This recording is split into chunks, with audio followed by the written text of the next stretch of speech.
The instant the front door clicked shut, my entire world came crashing down around me. I stood frozen in my sister's living room, listening to the taxi's engine fade into the distance.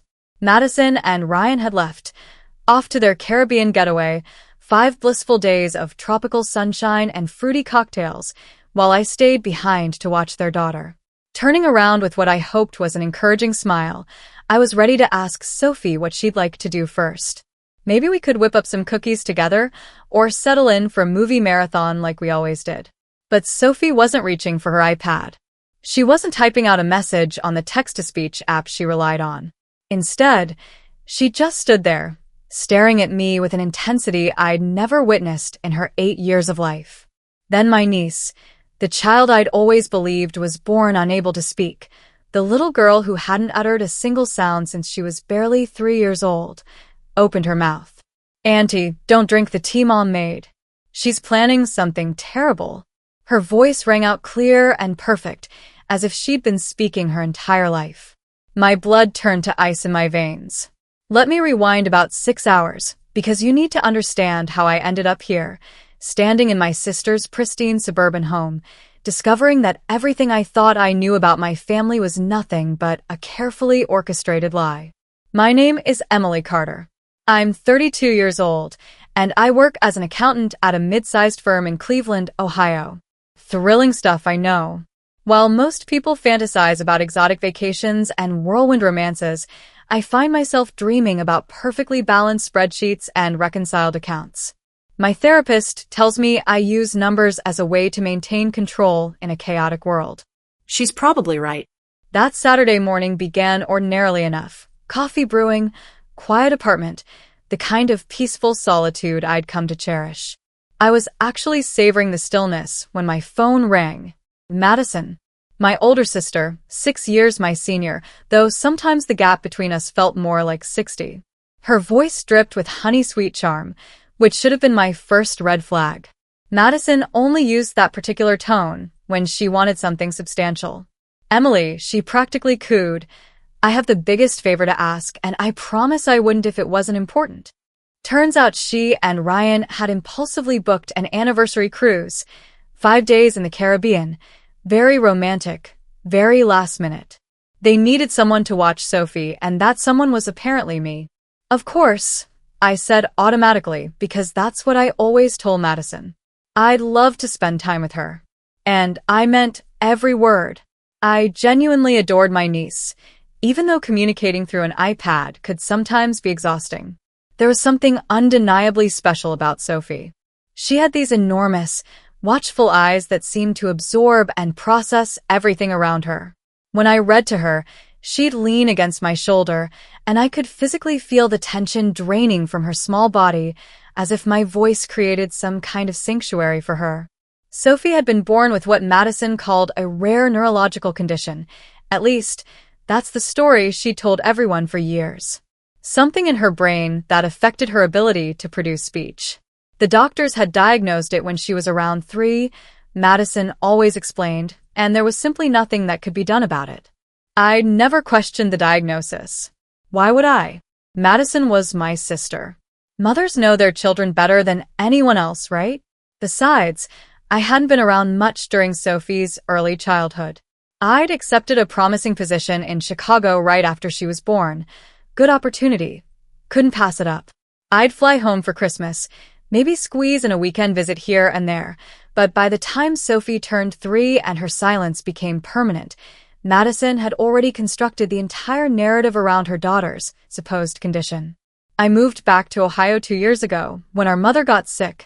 Cancer, the slow, merciless kind that steals everything piece by piece. I wanted to be closer, wanted to help however I could. During those difficult months, I started spending significantly more time with Sophie, reading to her, bringing her books, just being present. Even without words, we built something genuine and meaningful between us. Our father, Robert, had passed away 3 years earlier from heart disease. He'd been the quiet, steady type, the kind of man who fixed things without complaint and kept the family grounded.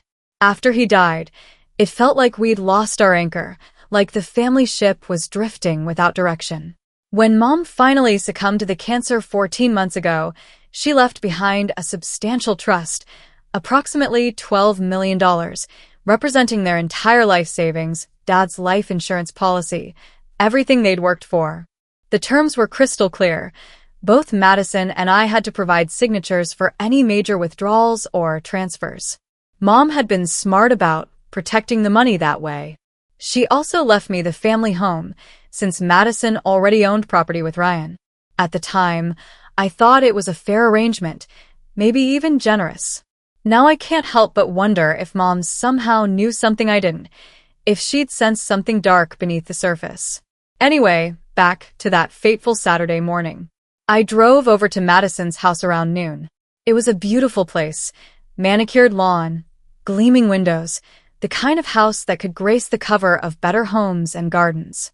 Madison greeted me at the door with an unexpected hug, which immediately struck me as unusual.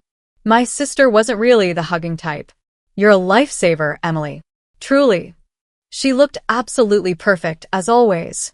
Hair professionally styled, nails freshly manicured, designer luggage waiting strategically by the door. Ryan was loading bags into the taxi that had just pulled up to the curb. He barely acknowledged my presence, just offered a quick wave and a mumbled greeting. He seemed nervous, almost twitchy, beads of sweat visible on his forehead despite the mild weather. But Ryan had always been kind of anxious by nature, so I didn't think much of it at the time. Madison walked me through the house as if I'd never set foot in it before, pointing out obvious things. "Here's the kitchen. Here's Sophie's room. Here's the remote for the TV." Then she opened the refrigerator and pulled out a large thermos with a distinctive yellow lid. "I made this especially for you," she said, pressing it firmly into my hands. "It's an herbal tea blend for stress relief. You look exhausted, Emily.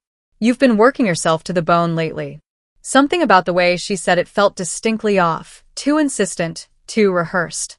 But I forced a smile and thanked her politely, because that's what I always did with Madison. I smiled, I thanked her, and I never, ever pushed back or questioned her judgment.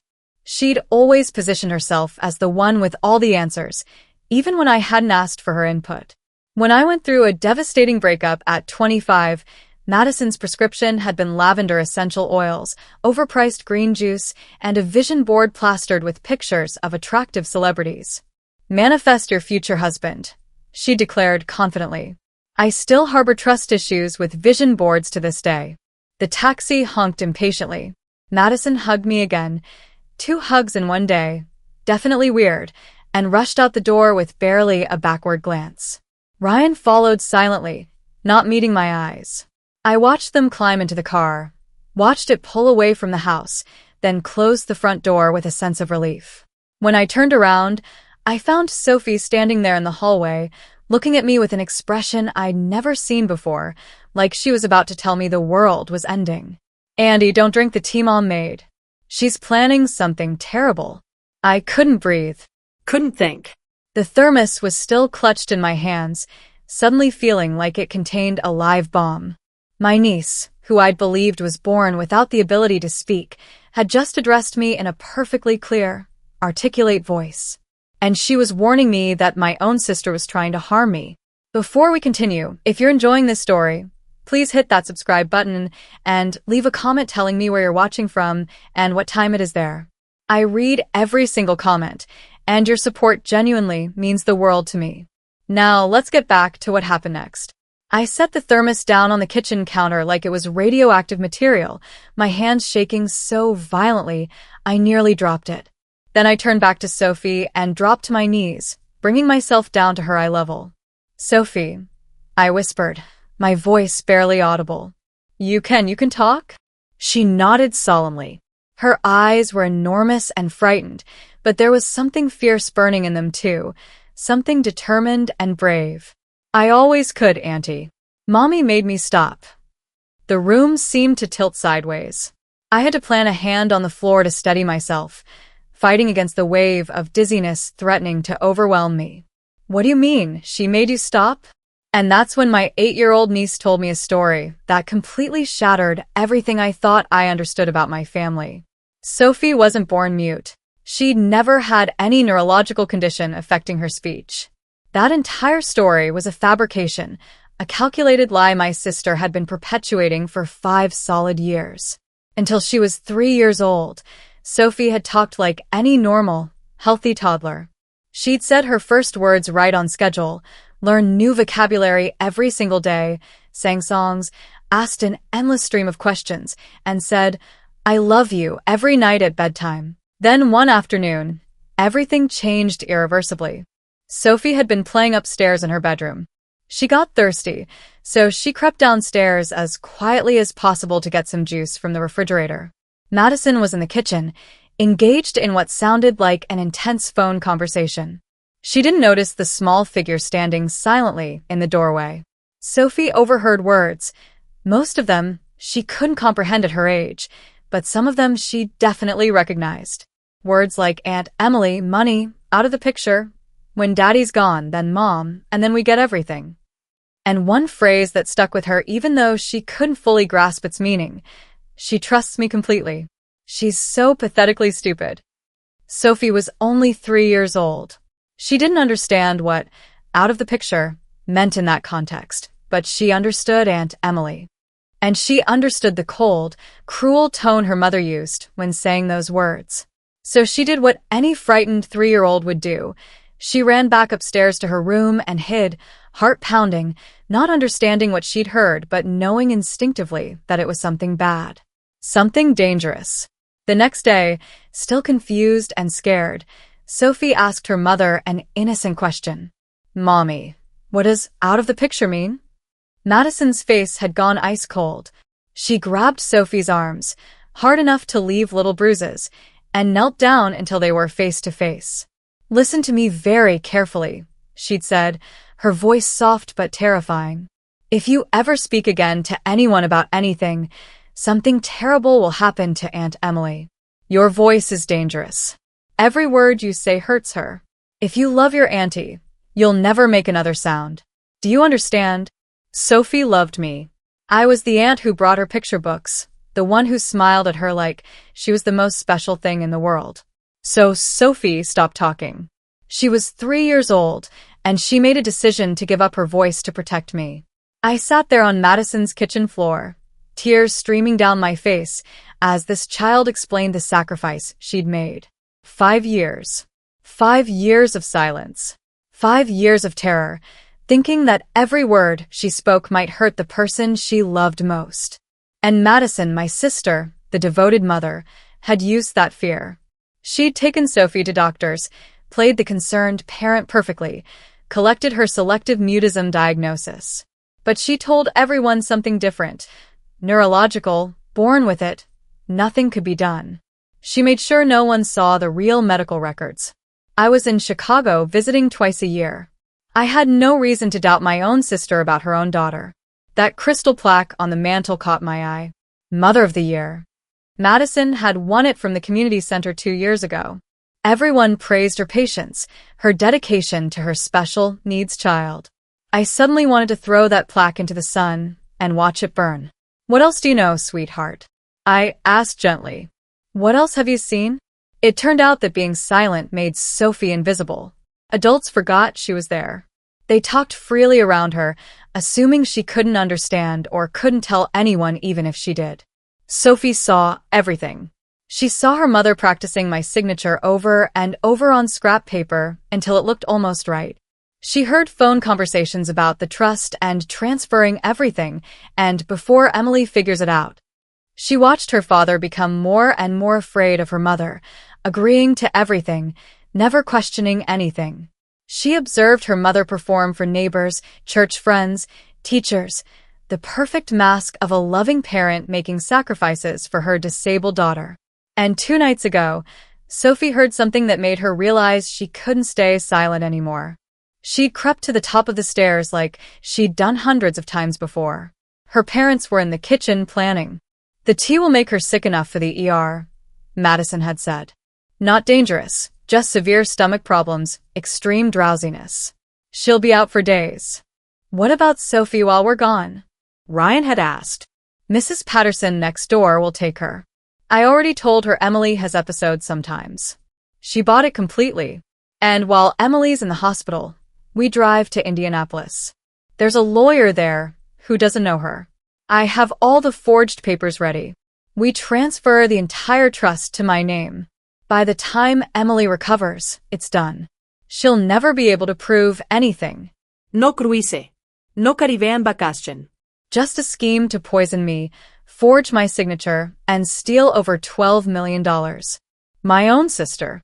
I pulled Sophie into my arms and held her tight. This brave, incredible child. She'd carried this weight for 5 years. She'd watched her mother lie to everyone. And when it truly mattered, she found the courage to break her silence.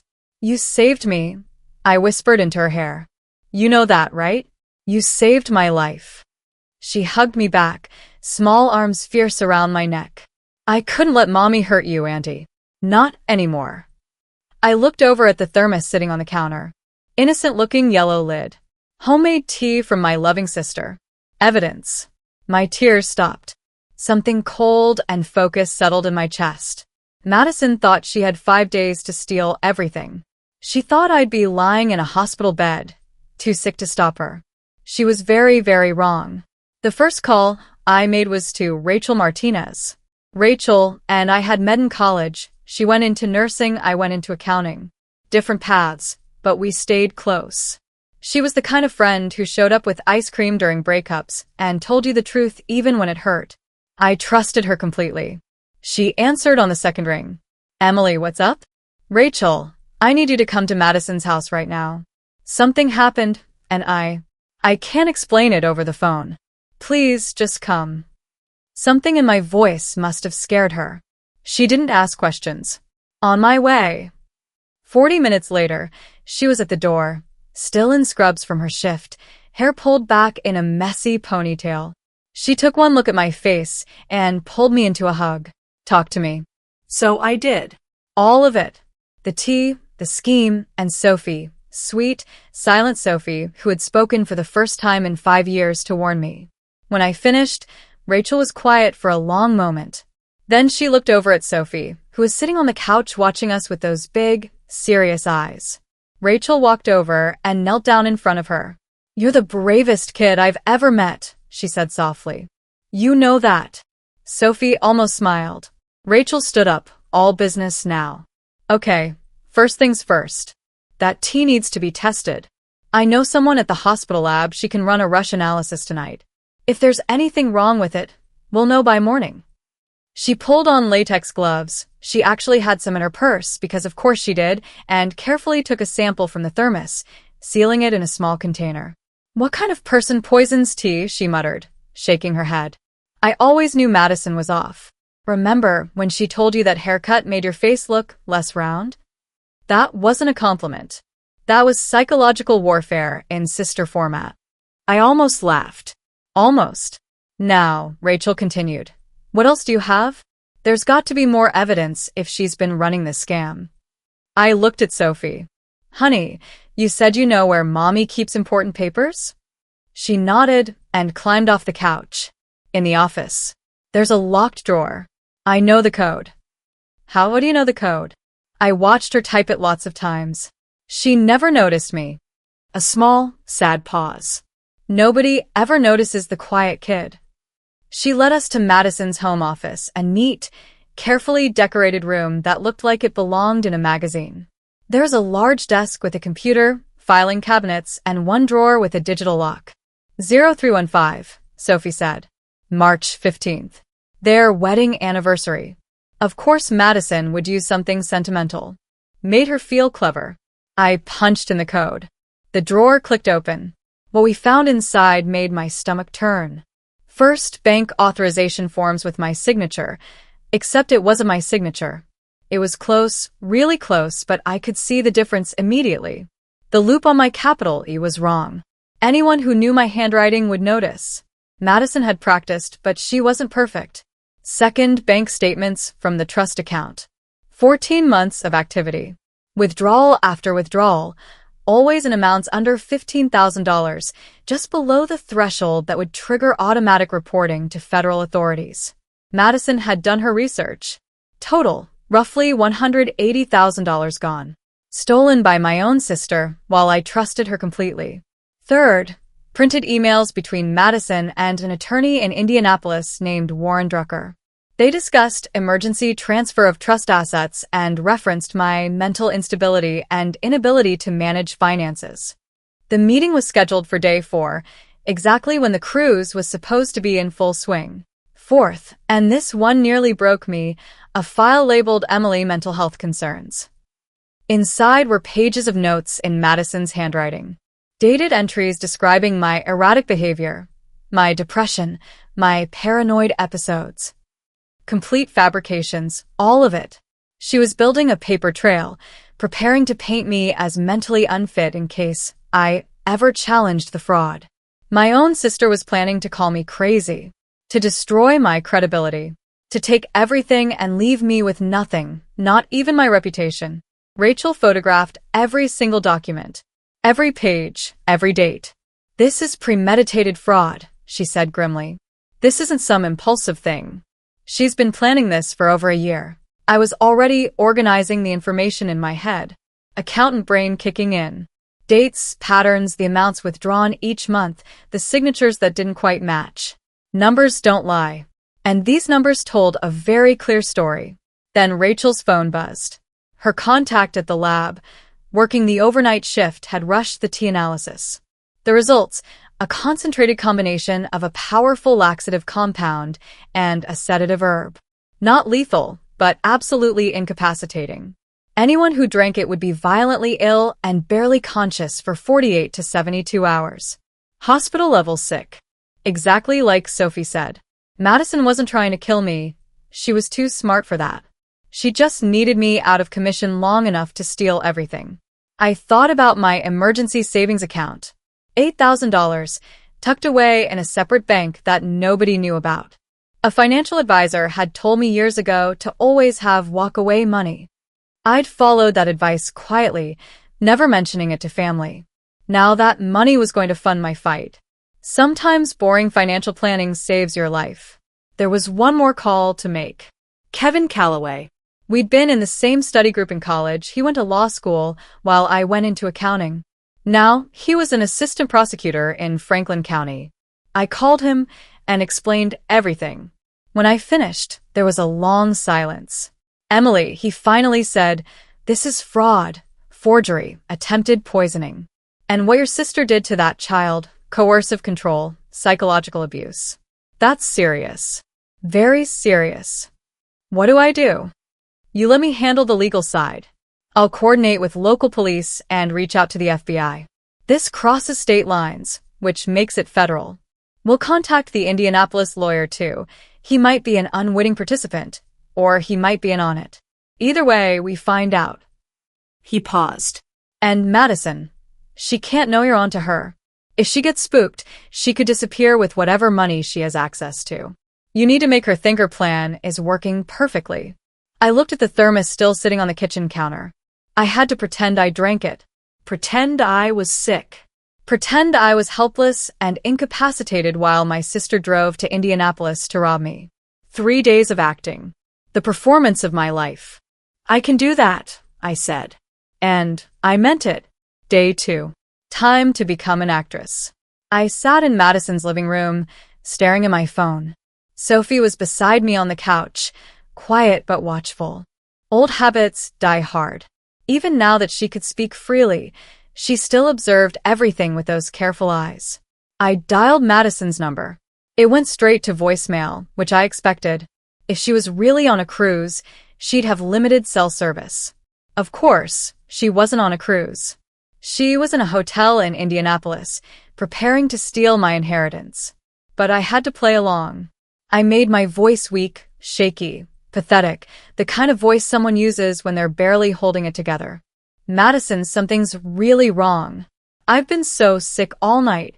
Throwing up, dizzy. I can barely stand. I think I need to go to the hospital. Sophie's okay. Mrs. Patterson can take her if I have to go to the ER. I'm so sorry to ruin your trip. I'll figure it out." I hung up. My hands were steady. My heart was cold. Rachel, who was sitting across from me, gave me a thumbs up. Oscar-worthy performance, really. The quiver in your voice at the end? Chef's kiss. Thanks. I learned from watching Madison fake emotions my whole life. 2 hours later, my phone buzzed. A text from Madison. Not a call, not a worried voicemail demanding to know which hospital, not a frantic message asking to speak to her daughter.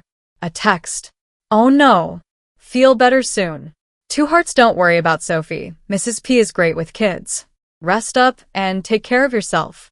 See you in a few days. Smiling face with smiling eyes. I stared at that pink heart emoji for a long time. My sister might have poisoned me. She was actively planning to steal over $12 million from me. And her response was a cartoon heart and an exclamation point. I've seen people put more effort into responding to a wrong number text. She didn't even ask about the hospital, Rachel said, reading over my shoulder. Didn't ask which one, didn't offer to come home, didn't ask to talk to Sophie. Yep. Your sister is actually a sociopath. I'm starting to think actual sociopaths try harder than this. Over the next few hours, Rachel's husband, who worked in IT, gave us a quick lesson in social media tracking.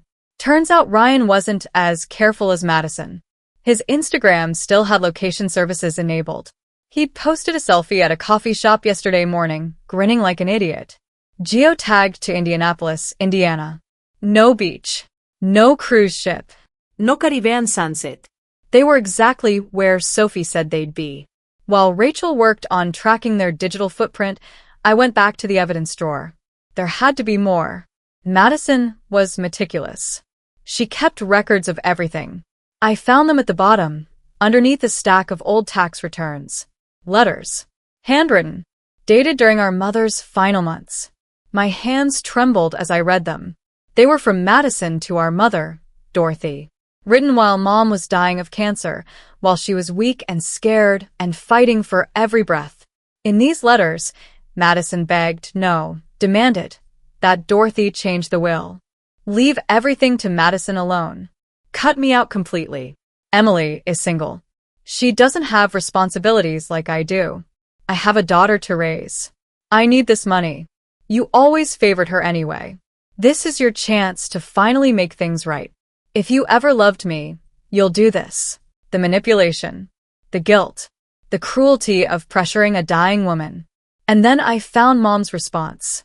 Handwritten on her personal stationery. The handwriting was shaky. She was so weak by then, but the words were strong. I will not punish Emily for being responsible. I will not reward you for being greedy. The trust stays equal. This discussion is over. Do not bring this up again. I love you, but I am disappointed in who you've become. Mom. Dorothy refused. Even on her deathbed, she protected me. So Madison waited. She waited for our mother to die, and then she started forging. I sat there on the floor of that perfect home office, holding my mother's final words in my hands, and I cried. Not for myself. For Mom. For the betrayal she saw in her own daughter before the end. Auntie. Sophie's small voice. She'd come to the doorway. Yes, sweetheart. Are those letters from Grandma? Yes. She walked over and sat down next to me on the floor. Her little hand found mine. Grandma told me something once, she said quietly. When Mommy wasn't in the room, she said, watch your mama, little one. Something's wrong in her heart. I thought she meant Mommy was sick, like with her actual heart. I didn't understand. I think Grandma knew, I said slowly. She always saw people clearly. Do you think she knew about me? That I wasn't really mute. I thought about my mother. Sharp until the end. Observant. The kind of woman who noticed everything but chose her battles carefully. I think, I said slowly, that Grandma trusted me to figure it out eventually. And she trusted you to be brave when it mattered. Sophie squeezed my hand. That evening, Kevin Calloway called with updates. The legal machinery was moving faster than I expected. Local police were fully briefed. Given the evidence of fraud, forgery, and attempted poisoning, they were taking this seriously. The FBI had been notified. Interstate wire fraud, transferring money across state lines through deceptive means, was a federal offense. Madison had made this a federal case all by herself. And the Indianapolis lawyer, Warren Drucker? Kevin's contacts had reached out to him. Turns out Drucker had been having doubts. The signatures on the authorization forms looked slightly off to him. He was already considering canceling the meeting. When authorities explained what was actually happening, he agreed to cooperate fully. The sting was set for day 4. When Madison and Ryan walked into that law office expecting to complete their theft, police would be waiting. Your job, Kevin reminded me, is to keep pretending. Keep sending sick updates. Make her believe everything is going according to plan. So I did. Day 2 text. Still so sick. The doctor thinks maybe food poisoning. So strange. Sophie is being wonderful with Mrs. Patterson. Day 3 text. Barely keeping water down. So weak. Don't cut your trip short, I'll be fine. Just need rest. Each message, I imagine Madison reading it and smiling, thinking her stupid, trusting sister was exactly where she wanted her. That same day, Kevin arranged for a child advocacy specialist to take Sophie's statement.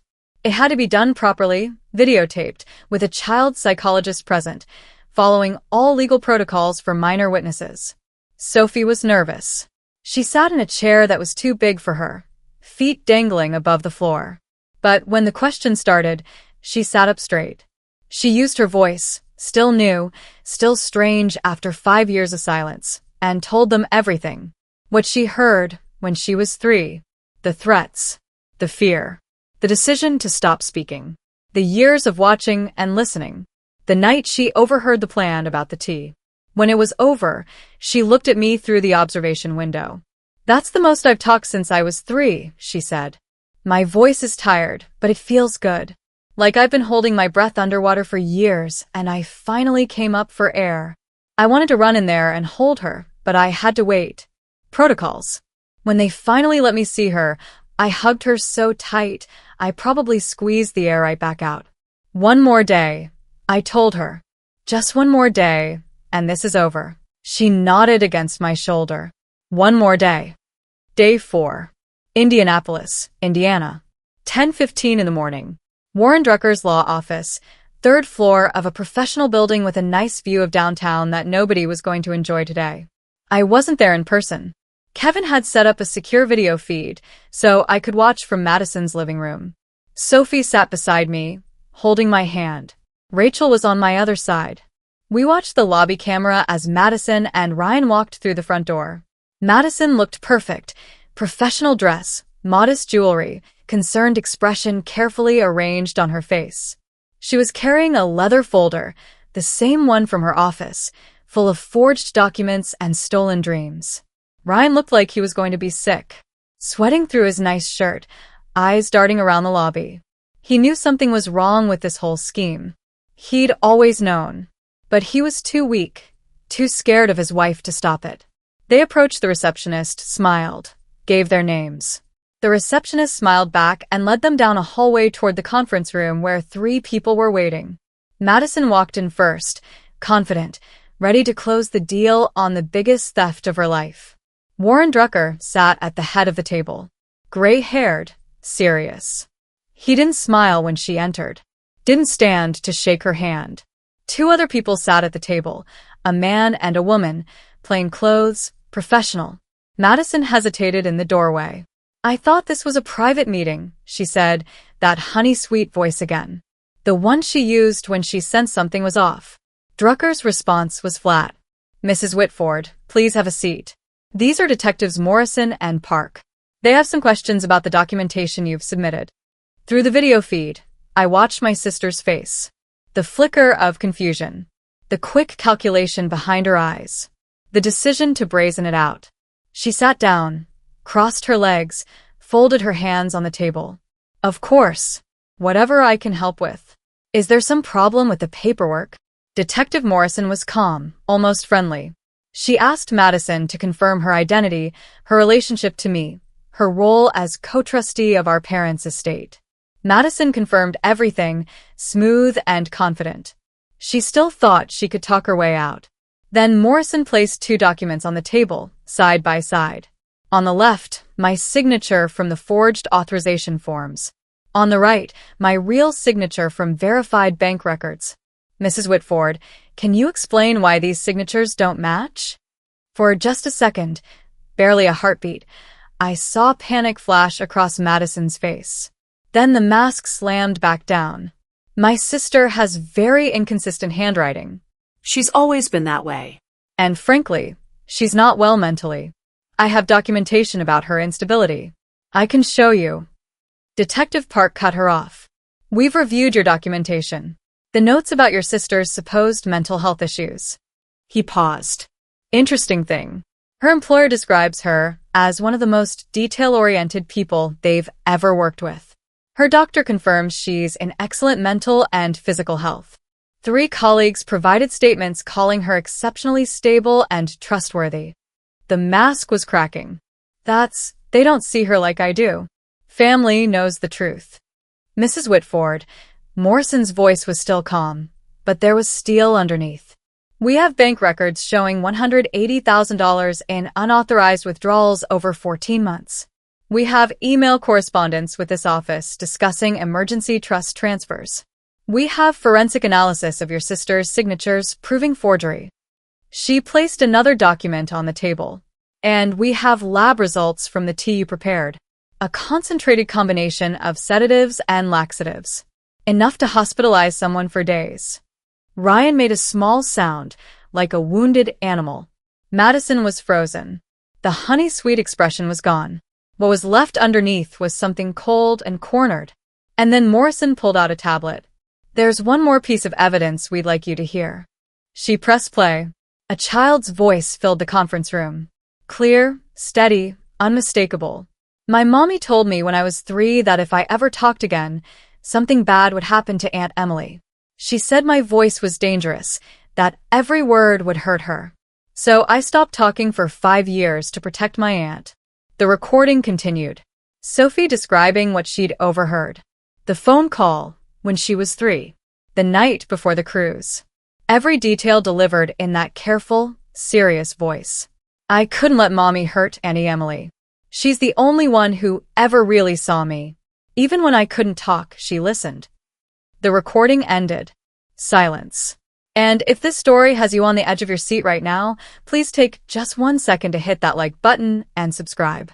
Your support means absolutely everything to me, and I read every single comment. Now, let's finish this. Madison stared at the tablet like it had grown teeth and bitten her.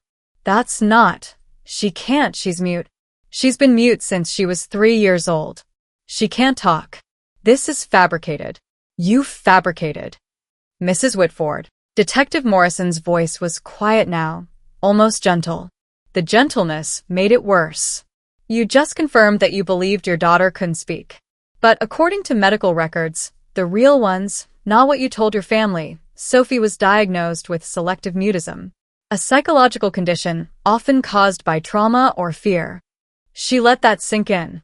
Your daughter stopped speaking because you terrorized her into silence. For 5 years. That's child psychological abuse, added to fraud, forgery, and attempted poisoning. Madison's face twisted. The mask didn't just crack. It shattered completely. What came out was ugly, raw. The real Madison, finally visible. She was supposed to stay quiet. She was never supposed to. Madison. Ryan's voice, shaking. Stop talking. Just stop. He turned to the detectives. I want a lawyer. A separate lawyer. I'll cooperate. I'll tell you everything. She planned all of it, the signatures, the transfers, the tea. I was scared of her. I'll testify. Whatever you need. Madison turned on him with fury that made even the detectives tense. You pathetic coward. After everything I did for us. Mrs. Whitford. Detective Park stood. You're under arrest. Please stand and place your hands behind your back. They read her rights. The handcuffs clicked around her wrists. She was still talking, still trying to explain, to justify, to manipulate. But there was no one left to manipulate. Everyone in that room had seen the evidence. Everyone had heard her own daughter's testimony. She was led out of the conference room, out of the building, into a waiting police car. I watched through the video feed as my sister, the golden child, the perfect mother, The woman who had terrorized a 3-year-old into silence and tried to poison her own sister, disappeared into the back of that car. I felt Sophie squeeze my hand. I looked down at her. "It's over," she whispered. "It's over." Rachel let out a long breath. "Well, I guess they'll want that Mother of the Year plaque back. Think we should mail it to her at her new address behind bars." I almost laughed. Almost. Justice was coming, but there was one more thing I needed to do. 2 weeks later. Franklin County Family Court. The courtroom was small, functional, not the grand dramatic space you see in movies. Just a room with fluorescent lights, uncomfortable chairs, and a judge's bench that had seen 1,000 broken families. But today, something was being put back together. I sat at the front table in my best professional outfit, the same one I wore to important client meetings. This was more important than any client meeting I'd ever had. Sophie sat beside me. She'd picked out her own dress that morning. Purple, her favorite color. She'd brushed her own hair. She was nervous. I could tell. Her foot kept bouncing under the table. But she wasn't silent anymore. The judge reviewed the case file. Madison's arrest, the fraud charges, the forgery, the attempted poisoning, the 5 years of psychological abuse inflicted on a child. Ryan had signed away his parental rights in exchange for cooperation with prosecutors. He'd known about everything. He'd done nothing to stop it. He didn't deserve to be Sophie's father. And somewhere in that weak, cowardly heart of his, he knew it. The judge looked up from the papers. He was an older man with kind eyes behind wire-rimmed glasses. "I've reviewed the emergency custody petition," he said. "Given the circumstances, the arrest of the mother, the cooperation of the father, and the extensive documentation of psychological abuse, I'm prepared to rule." He turned to look at Sophie directly. Not at me. At her. "Young lady, I understand you've recently started speaking again after many years of silence. That took tremendous courage." Sophie nodded. She was gripping my hand, so tight I was losing circulation. "I'd like to ask you directly, in your own words, where would you like to live?" Sophie looked at me, then at the judge, then back at me. And then she stood up. 8 years old, 4 feet tall, wearing a purple dress, and more bravery than most adults ever manage. "I want to live with my Aunt Emily," she said. Her voice was clear, strong. A voice she'd given up for 5 years to protect someone she loved. "She's the only one who ever really saw me. Even when I couldn't talk, she listened. She read me books. She sat with me. She never made me feel like something was wrong with me." She paused, then added, "Also, she makes really good pancakes." Quiet laughter rippled through the courtroom. Even the judge smiled. I signed the papers. Emergency custody granted to Emily Carter. Walking out of the courthouse, I couldn't stop looking at Sophie. She was chattering away about the courtroom, about what she wanted for lunch, about a bird she saw on the window ledge, about whether we could get a dog someday. 5 years of silence. Now she couldn't stop talking. And I wouldn't have it any other way. That evening, we had dinner in my apartment. Our apartment now. I'd already started converting the spare room into Sophie's bedroom. Purple walls, her choice. Bookshelves everywhere. A cozy reading corner by the window. "Aunt Emily?" she asked through a mouthful of pasta. "Yes, sweetheart. Can I tell you about dinosaurs?" I smiled. "Absolutely." What followed was a 25-minute lecture on every dinosaur species Sophie had ever read about, complete with detailed analysis of which ones would win in fights. Apparently, velociraptors are totally overrated because of movies, and T-Rex has unfair advantages because of media bias. The real winner, according to Sophie, would be the Ankylosaurus, basically a tank with a built-in weapon. I nodded along seriously to all of it. I didn't need to understand dinosaur combat theory. I just needed to listen. Sophie started therapy the following week. A specialist in childhood trauma. The sessions were hard sometimes. 5 years of fear and silence don't disappear overnight. There were bad days when she got quiet again, when the old terror crept back in. But there were more good days. Days when she laughed out loud. Days when she sang in the shower.